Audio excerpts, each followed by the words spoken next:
Hey guys, welcome to the another topic of discussion today, that is management of unanticipated difficult tracheal intubation in adults. This is we have discussed ASA, that is American Society of Anesthesiologists guidelines before.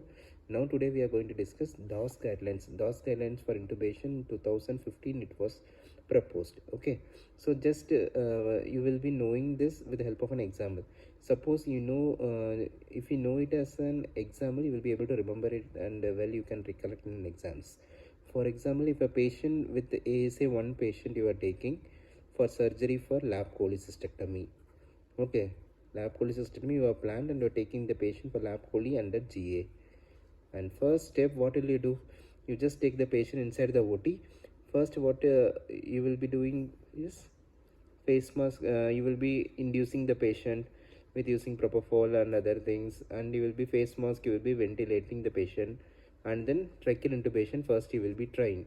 So our plan A of this is face mask ventilation and tracheal intubation. So when you are doing that, the steps are same. What are the steps? Pre-oxygenate the patient well.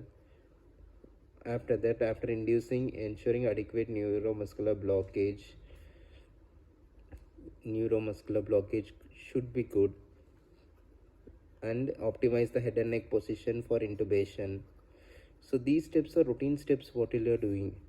Okay, and then you will be, after adequate ventilation, then you will be going for intubation.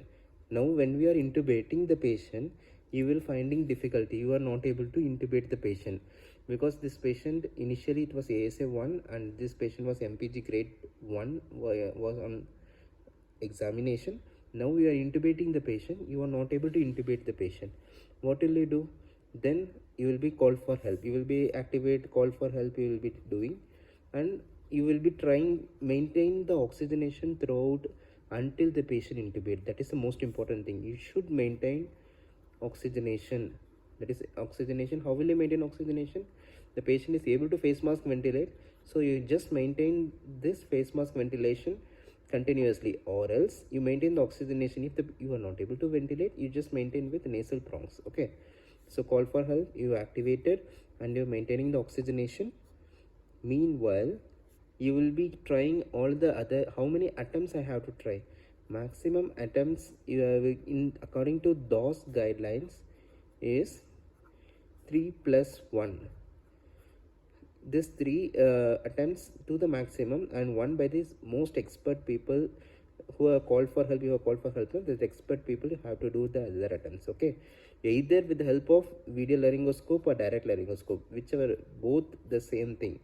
3 attempts is the maximum, with additional 1 attempts by the expert committee. Okay, these 3 attempts you are trying. Okay, after that, if you are able to intubate the patient, okay, you are able to intubate the patient, then okay, proceed with the surgery part. If failed, okay, you have tried the maximum attempts of 3 plus 1 after everything. If you fail to intubate, then declare failed intubation and then proceed with plan B.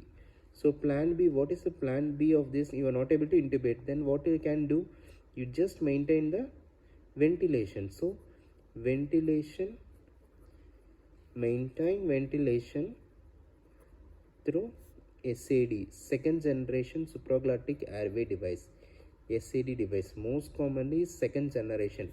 Second generation, what are things? That Crocil, maintained with help of Crocil LMA or IGEL or Supreme LMA. These things you can maintain this with the help of ventilation, with the help of the second generation supraglottic airway devices.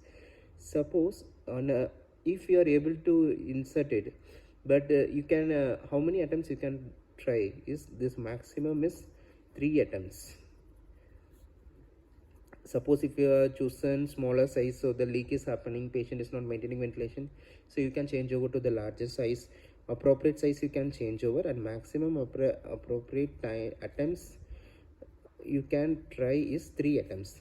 If 3 attempts you are tried the patient and you are maintain the, suppose if you are able to maintain the ventilation with that success, okay, if you maintain the ventilation with the SAD device, then you have to consider the risk versus benefit of SAD, whether we can risk versus benefit of the procedure. Suppose if the patient is posted for some emergency procedures, then you have to consider this if the postponement of the surgery would further worsen the patient condition, or whether postponement and of the surgery does not have any impact on the patient outcome.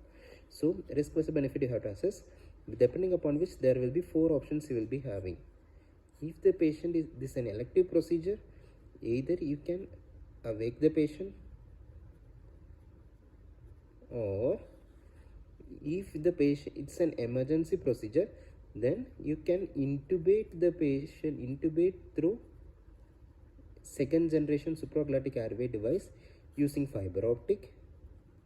This should be fiber optic, it should not be blind, it should be fiber optic guided intubation through the supraglottic airway devices. Okay, suppose if you are not able to intubate, then what you can do is either we can continue the surgery with the SAD, itself. You can either we can continue, mostly second generation you have put, either we can continue the surgery with that, or if nothing at all is not possible, then you can plan for tracheostomy. You can call for help the ENT surgeon, or you can do percutaneous tracheostomy also on table. So 4 options you will be having. Either you can awaken the patient, or insertion through the fiber optic guided intubation you can do, or continue the surgery with SAD or tracheostomy. So this decision will be taken by the expert or in maintaining the airway, depending upon the risk versus benefit of the proposed procedure. Okay, suppose if you have tried the 3 attempts and if you fail to ventilate, fail to ventilate through SAD, even with SAD, second generation supraglottic airway device, you are not able to ventilate, then plan C, we are having only face mask ventilation. Okay, just maintain the face mask ventilation what we are initially started. Just maintain that face mask ventilation and maintain the oxygen, that is throat we have maintain the oxygenation part. We have to take over the oxygenation part good. So face mask ventilation, for that you have to ensure adequate neuromuscular blockage. Neuromuscular blockage should be adequate, because the patient is in spasm or something, you are able to ventilate. So ensure adequate neuromuscular blockage and use adjuvant if needed. So oral pharyngeal airways or anything, or 2% technique in holding the hands, the techniques, everything you can try, and then we have to ensure that adequate oxygenation is happening with the face mask ventilation. So okay, if you are able to maintain the face mask ventilation, success. Okay, fine. If you are not able to maintain the face ventilation, that is oxygenation through the face mask ventilation, then what the next step is plan D. You have to go for plan D. You have to declare it as what? You have to declare it as CICO, can't intubate, can't oxygenate. CICO, can't intubate, can't oxygenate. Go for emergency front of neck access. So front of neck access you have to go. Okay, so front of neck access, what is the proposed DOS guidelines?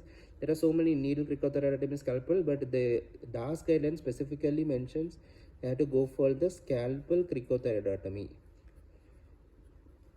The same thing, if you are declared CICO, what will you do? You will be called for help, you will be activating call for help, and you have maintained the oxygenation throughout. With oxygenation to the upper airway have to be maintained. Ensure adequate neuromuscular blockage, then go for the scalpel cricothyroidotomy. So some things they have mentioned about the scalpel cricothyroidotomy. What are the things is actually scalpel blade used is what? These are most common viva questions. Scalpel blade used is 10 size blade, and what number tube you have to be selecting? 6 number internal diameter, 6 number ET tube should be there, and bougie. These 3 things you will be having. Okay, how will you do? First you will be having laryngeal hand. You know that laryngeal handshake technique is there. Handshake technique, you will be identifying the cricothyroid membrane, CT membrane, cricothyroid membrane. If the membrane is palpable, then what will you do? If the membrane is not palpable, what will you do? Okay, even if the membrane is palpable, just what will you do is take the scalpel blade, make a transverse incision, and then rotate to 90-degree, and the blunt dissection part should be at the caudal end, and then you have dissect the tissues over there. Okay, and then you will be inserting stab incision over there, and then you will be inserting the bougie through this tracheal wall, and then ET tube should be guided, that is 6 number tube should be guided over, and intubate and ventilate the patient. Confirm the other thing is I forgot to mention, if you have intubated, confirm the intubation with the help of a capnography, that is also included in the DAS, that confirm with the help of capnography. If the cricotheral membrane is not palpable, then this here palpable means transverse incision I told. If not palpable, you have to go for vertical skin incision, midline vertical skin incision. Just dissect the tissues to the side by, and then you will be identifying the membrane. Then you will be giving a stab incision, and then you will be loading the bougie first, and then ET tube should be railed over there, and then intubate and ventilate.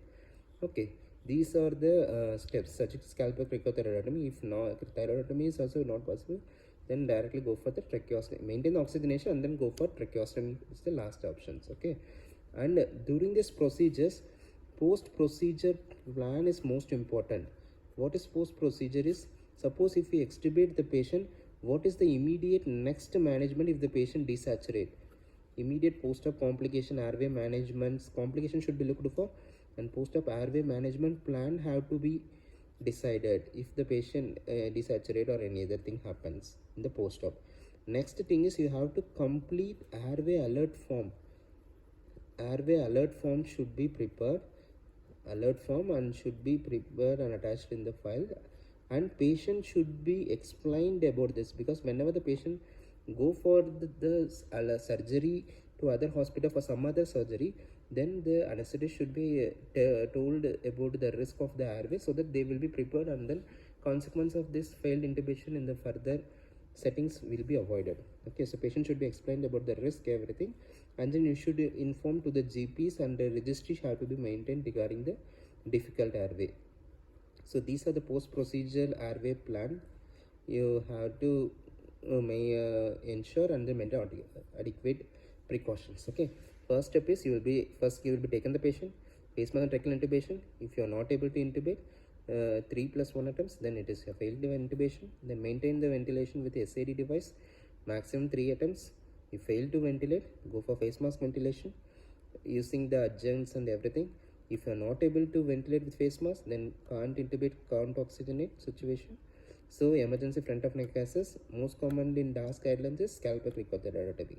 Okay, and if for oxygenation is maintained scalpel cricothyroidotomy, then final tracheostomy have to be planned accordingly, and then surgery can be proceeded. Okay, these are the some of the DAS guidelines. So if I have made any wrong in this, actually you can give it in the comment, and if you have any doubt regarding the entire procedure, you can ask me in the comment section, so that I will explain in detail. Okay, thank you so much for your support for these days, guys. Thank you. Let's see with another video, guys.